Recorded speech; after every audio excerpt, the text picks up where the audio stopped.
Hello everyone मु स्वागतिका आपण मानक वेलकम करुच्ची ओडिया एजुकेशन नेटवर्क को। तो पिला माने आजिर क्लास टी होची क्लास 5 रो माई इंग्लिश बुक रो गोटे पोएम रही जार ना होची रेनी डे। रेनी डे रो अर्थ होची कौन वर्षा दिन। आमे पोएम टी को पढ़िबा एवं तार क्वेश्चन आंसर को डिस्कशन करिबा। तो पोएम टी को पढ़िबा पूर्वरु देखो बुक रे किछि प्री रीडिंग ता रही प्री रीडिंग को पढ़िबा। कौन रही What do you see in a rainy day? You have already read a poem on rain. Here is a poem on rainy day. Let's read and enjoy it. तुम्हें माने rain ऊपर एक कविता पढ़ी सारिच आगुरु आमे पढ़ी सारिच गोटे कविताटी एठारे रेनी डे ऊपर गोटे कविता रही तो जोटा को आमे एबे पढ़िबा। आस याको पढ़िबा एवं बुझिबा। तो कविताटी कौन रही पढ़िबा। I put on my coat and a boot on my feet. I put on my hat and walk down the street. The rain falls down from the clouds above, making bubbles on water is what I love. तो देखिबा eighty केतेक शब्दर माने अर्थ मु कहि दउची।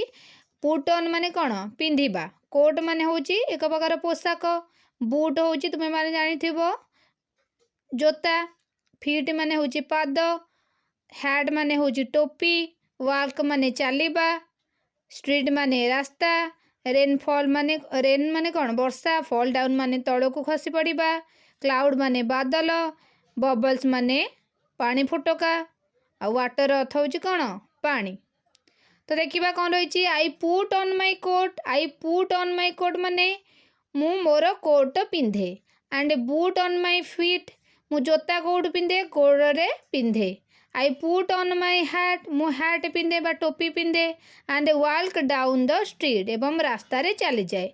से कौन पिंधिकी रास्ता रे जाए कोट पिंधिकी कोट पिंधे तापरे गोड़े जोता पिंधे एवं मुंडरे टोपी पिंधि रास्ता रे चली जाए।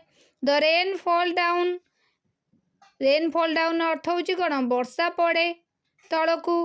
फ्रॉम द क्लाउड एभव ऊपर बादल रु जिते वर्षा हुए तुम मैंने देखि क्लाउड रु ही बादल ही वर्षा कौन है तलकू खसे। मेकिंग बबल ऑन वाटर जिते वर्षा पड़े तुम मैंने लक्ष्य कर पानी फोटका तलू पड़ला बेले से पानी फोटका सृष्टि हुए। इज व्हाट आई लव जहाँ को मु भल पाए। एठारे आई कहा उद्देश्य कहुई आई अर्थ होठारे किए कवि। कवि एठारे कहउछंती कि मु मोर कोट पिंधे ओ गोड़े कौन पिंधे जोता पिंधे। मु मोर हैट पिंधे बा टोपी पिंधे तापरे रास्ता रे चली जाए। वर्षा पड़े कोडू बादलरू एवं पानी फोटका सृष्टि हुए यहाँ को ही मु भल पाए। एठारे कौ दिन कथा कहुई रेनी डे। से कवितार जना पड़ा जे कवि को वर्षा दिन टी भारी पसंद आसी माने पसंद लगे तांको एवं से तांको कौन कौन भल लगे वर्षा दिन रे से सब विषय वर्णना करिसेंती।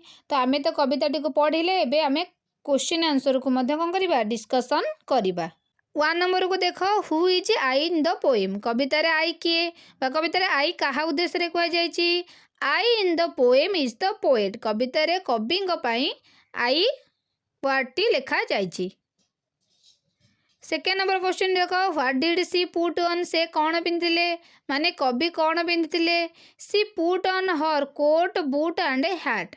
तो कौन पिंधिले कवि तांकर कोट पिंधिले ता सहित बूट पिंधिले एवं हैट भी पिंधिले बा टोपी पिंधि थिले।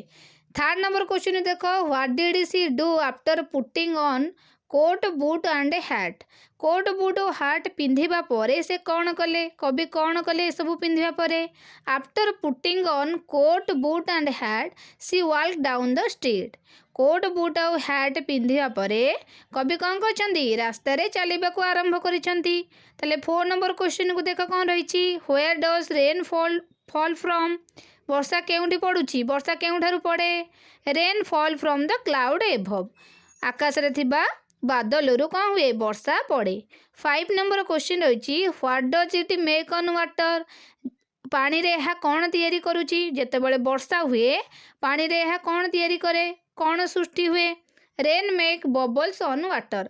तुम्हें मैंने देखि जो वर्षा हुए से कौन हुए तलू को पड़िया मात्रे पानी फोटका सृष्टि हुए। 6 नंबर क्वेश्चन को देख, what does the child love, पिलाटी कौन भल पाउची, पिला आम ये पिला कहीपर ना कवि को एठारे कौन भल लगुच सेटा भी लिखिपर।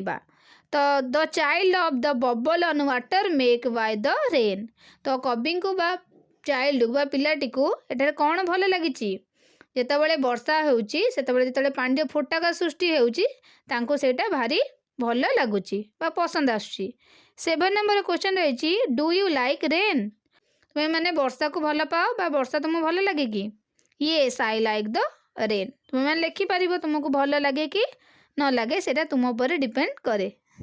सेक्शन 4 को देख, सेक्शन 4 रे केतेटा क्वेश्चन रही राइटिंग रे लिखा जो देख, तो सेम क्वेश्चन प्राय रही कंप्रेशन क्वेश्चन जहाँ यहाँ सेया रही देख क्वेश्चन गुरा कौन अच्छी, who is I in the poem, double I रे क्वेश्चन रही what did she put on, triple I रे क्वेश्चन रही what did she do after putting on coat boot and hat, I V रे question रही where does rain fall down from. ये question मैं already discussion कर सारी तुम्हें मैं तार आंसर को लिखी दे पार, सेम आंसर हम तो से डिस्कसन करूना। तो सेक्शन 5 रे कौन रही देख, here is an incomplete paragraph on rainy day given below, fill in the blank spaces and complete the paragraph. से कौन देती गोटे इनकम्प्लीट पैराग्राफ रही आम कंप्लीट करवा। तो देख मु आंसर सह पढ़ी दूची, a child put on her coat, she put on her boot, she put on her hat, then she walk down the street, the rain fall from cloud, it makes bubbles on water, she likes all this very much. तुम्हें मैंने कौन कर, तुम्हें मैंने कविता को देखी यहाँ कौन कर पैराग्राफ इनकम्प्लीट अच्छी कंप्लीट कर पारिबो।